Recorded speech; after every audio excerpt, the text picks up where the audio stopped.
In this video, you will see how to add border to picture in Word document.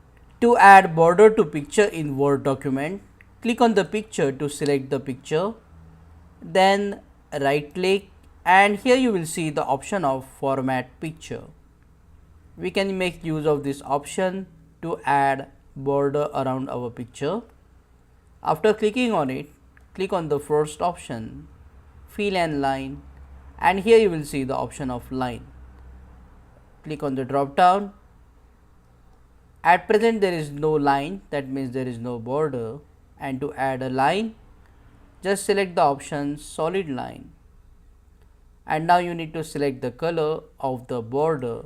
So I am selecting here, let's say red color, and from here you can select the thickness of the border. This width is the thickness, so let's say 5 points for example. And if you want this border to be dash, dotted or double line like this, you can select it from here as well. Once done, just close this window and then click inside the document. In case you want to remove this border, you can go back to format picture and then just select the option no line to completely remove the border around picture. Click on that like button, comment below and let me know if this video solved your problem.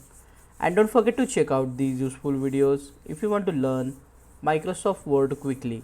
See you again in the next one.